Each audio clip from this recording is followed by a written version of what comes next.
All right, here's a theorem. The meat of the Bolzano-Weierstrass stress theorem is right hidden in here. This is the appendix proof where the bulk of everything is in here.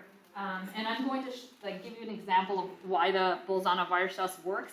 But today, all I'm going to do is show you the scratch work and go through it slowly so that everybody understands what I'm doing each step of the way. So any sequence that's bounded and not decreasing converges. And I could flip the words. Any sequence that's bounded and non-increasing also converges. So I'm going to show you my scratch proof. And I literally just worked on the iPad. I did erase a little bit. I should have erased this. The norm is absolute value because I'm working with real. So this is not really, you can put a note on yours that this is just absolute value. So what do I need to show? I need to show that for every epsilon bigger than 0, I just paste the definition one more time. So I have that definition. I got a problem though.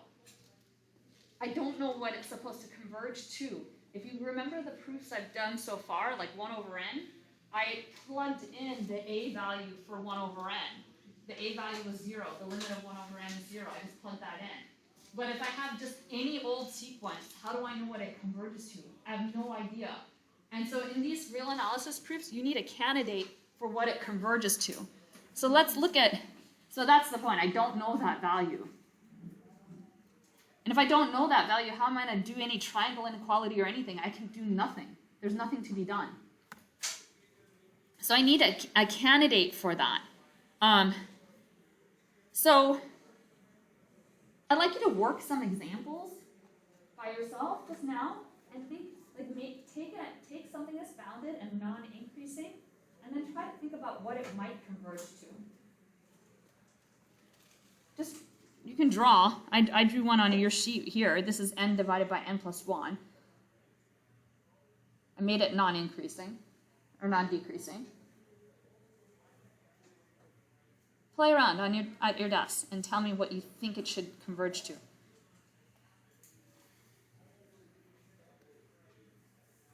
Increasing meaning that no, like a n plus 1 can be smaller than a n. Right, if you go back, I think on your sheet it says non-increasing means that, or non-decreasing means that it's got to, the next one's got to be bigger or equal to the previous. When you get a candidate for it, does that mean you need a specific sequence? So I'm going to see what the candidate is by looking at specific examples and try to guess what it's going to converge to. This is obviously converging to something. Right. But you said you need a candidate for it, so is the response like 1 over n? Is that candidate for So minus 1 over n, right? Because you wanted it to go the other way. So that would be 0 in that case. Because it needs to be decreasing. Right, so what is 0? What's the relationship to 0 other than the limit? What is the relationship to 0? And what's this one converging to? 1. Who runs this institution? Soup. There you go. It's converging to the soup. Take every single one of the examples that you have at your desk. It's converging to the soup. You didn't know the soup was this important. Do you see what I mean by candidate? I need like an arbitrary candidate, but something I can get my hands onto. So is the candidate in this instance, is that n over n plus 1? Oh yeah, I just took that, for my example, I took n over n plus 1. I tried to think of something that was non-decreasing, but not constant, because that's too easy. So I tried to make it go up, but I wanted to make it bounded. So I came up with n over n plus 1 as my candidate example. And then I can see, like, it's leveling off to its least upper bound. And then I would, once I start seeing that, I would try a few more and say, is that always the case? And it will be, right? Because if it's increasing and it has nowhere to go, it's got to have some bar where it's going to flatten out like this. It's got to. So I can see why it's true. That's dangerous because once you can see why something's true, it's hard to prove. All right, so now I have a candidate. Do you see why? Stan? No, he's asking that too. So I need to have something to get my hands on. So if I go 2 steps back, right here, I've got to show this. But I don't even know this. I've got an arbitrary sequence and an arbitrary limit. So I have nothing I can work with so far. So what is it supposed to converge to in general? Now I can see that. So I work a few examples, and I was trying to get you guys to do it, but I guess it's Monday morning, and Dash is already looking at the clock. He's like, oh my God, there's like half an hour left. So now I have a candidate of where it converges to. Which is the soup. The soup.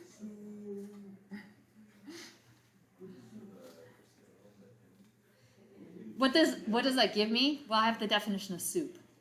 So maybe I'll write the definition up on the boards. There's two definitions you have. So I'm going to write one of them up here.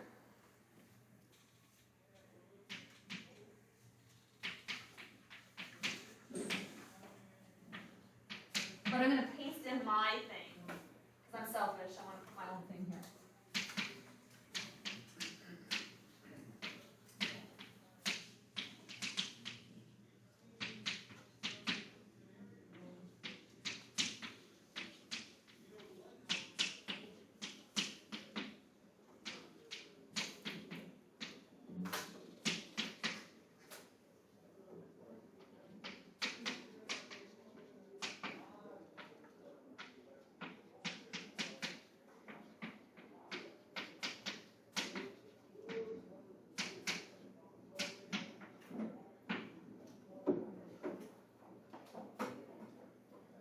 That's definition number one. That's the checkability one, where you go, oh, it's an upper bound and it's the best upper bound. The other one you have is for every epsilon bigger than 0.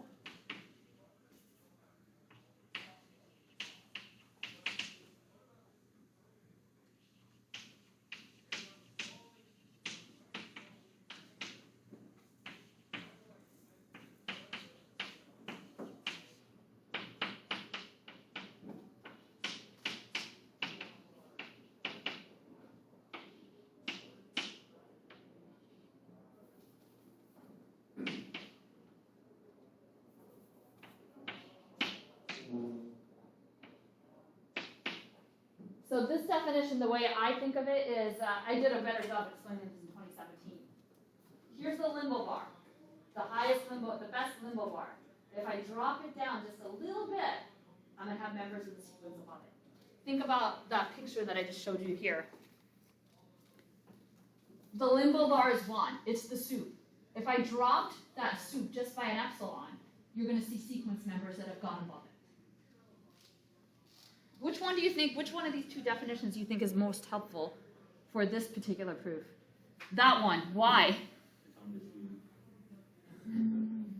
Better answer than that, because you actually have to answer why. Why is this one more helpful to you to start out with? The epsilon. You got an epsilon in what you have to show, and this one has an epsilon too.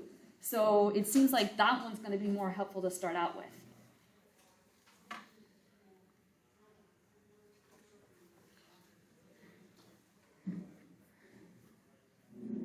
I guess this isn't even strictly less than, right? If I drop down.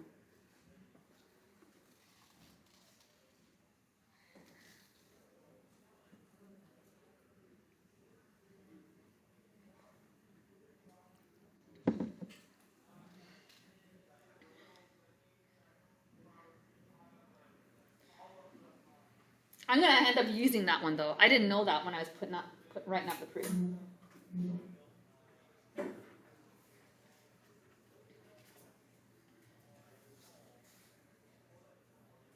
There are two kinds of learners for math proofs. One type looks up everything. So we had someone in grad school named Benny who looked up everything. He said, page 101, Bartle, it's in there. And you can look this proof up. I sat down with the iPad last night from scratch to do this. So I had no idea. It was like a new experience going through the whole thing again, especially because I forget things. So I just started from scratch, and I didn't know that I was going to use that one. I thought I was going to use this one right away. I'm going to use both.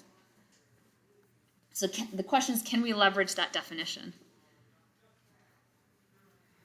Okay, it's a member of the sequence. Think of that picture of n over n plus 1. So if it's a member of the sequence, X actually has, it's a list, it's somewhere inside there. And I called it A sub n sub k, because I thought I was going to build a subsequence. I don't know what I was thinking. I just called it n sub k. It's just because I wanted to say it's a member of the sequence, but I don't know where it's going to be. I could have called it A sub k, somewhere inside the sequence. And I'm thinking of my end goal. Remember, my end goal was this.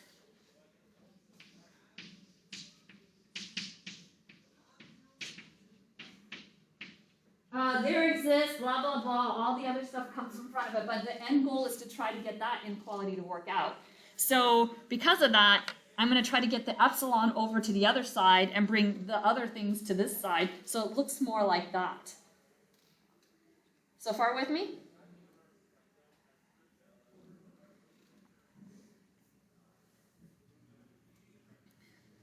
But there's no absolute value in there. That thing has an absolute value. So I'm trying to make it look more like my show. So that part of the wiki is still the same. You have your show, it's on the forefront of your mind, you're thinking about it, and you're trying to, in your scratch work, make your scratch work look like where you have to go from what you know, which is the definition of soup.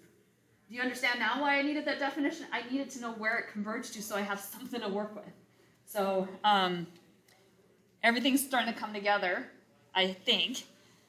Well, if A minus A sub nk, any member, is bigger than 0. That's definition 1 of the soup. I'm using definition 1 of the soup right now. A is an upper bound, so all the members have to be below it. So A minus A sub nk has to be bigger than 0. So the absolute value of A minus that thing is going to be itself.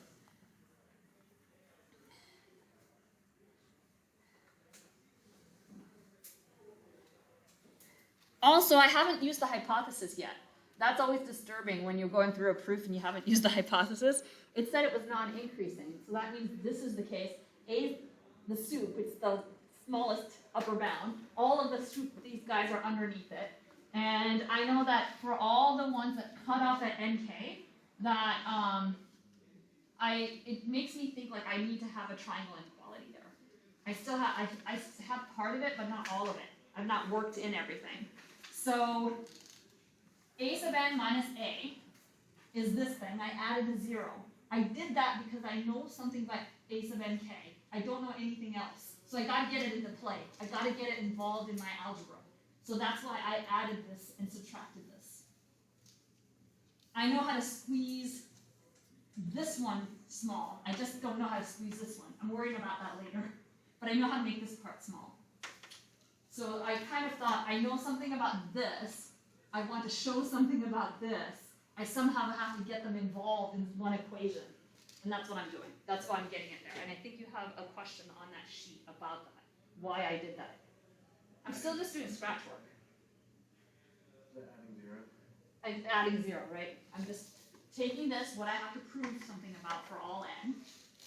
I'm adding the 0 so I get that n sub k from the soup involved. And then I'm triangle inequality this thing. I know how to make this small already. I got that. Now I have this part to worry about.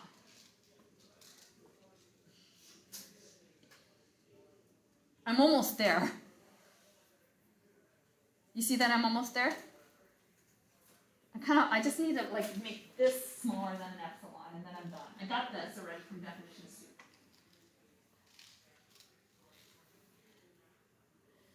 It's hard to imagine from your viewpoint just to see how someone can just sit there and do this. I'm not smarter than anyone else. I just have been doing this a lot. So I've seen it, done it. I told you to wake up every day and do mathematics every day, even on weekends. And I've been doing that for a long time now. So it's not that I'm smarter than anyone else. I'm just like, I can hold more in my mind.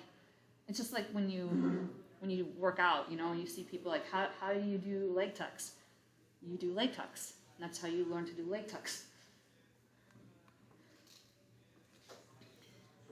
So my question is, would that second piece be less than epsilon? Well, I thought about it. And this is my scratch work. I'm showing my raw scratch work. This is the epsilon definition of the soup. that this guy is bigger than that. That just comes from that peeled off thing up there. This is less than or equal to this by the non-decreasing sequence. And that's all capped by A by that definition of the soup. So all I did is I strung them all up in one inequality. I had no idea where this was going to go actually when I was writing this. So I peeled off the A minus epsilon, this part, and the AN. Why did I do that? Because I want AN minus ANK together somehow. I know that that's where I'm going. So I wanted some inequality that involved these two guys, because I want to sandwich these two guys. So what am I going to do? I'm going to subtract AN from all the way through.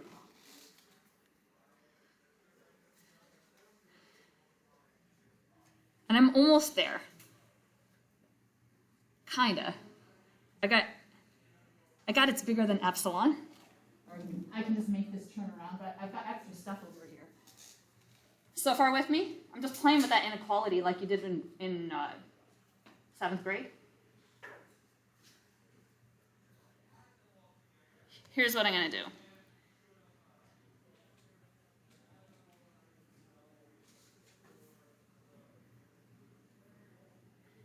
A minus epsilon, I know that A minus AN is bigger than or equal to 0. So it's this, if I subtract AN throughout, A minus epsilon, this part here is capped below by 0. The lower bound. And now I'm almost there. I'm just going to take that inequality that I have, multiply through by -1. And I know ANK is smaller or equal to AN, so I have this, if I subtract it, it's exactly the same thing because it's positive. And now I got that second piece smaller than epsilon too. So it's just 7th grade inequality. Are you guys doing stuff like this in numerical analysis where you have to do inequality work? In a graduate level numerical analysis class, they'll make you prove all the things that you're doing in the burden and fares, and you'll have to do, it feels like sometimes the inequalities go the wrong way when you're doing that. It's horrible. It's a lot of inequality work. All right, so I don't know if I asked any more questions on your sheet about this, but you can go through my calculations. I'm going to do a clean proof for you, but next time we meet, because I don't want to like slam this in here. So you'll see all of this laid out front to back. And I'll make all the epsilon things work out so it's not 2 epsilon, it'll work out to be epsilon over 2 plus epsilon over 2, so all the nice and pretty. But now I have all the work laid out, so I can now store it from beginning to end and do everything from the start to end. It's a lot.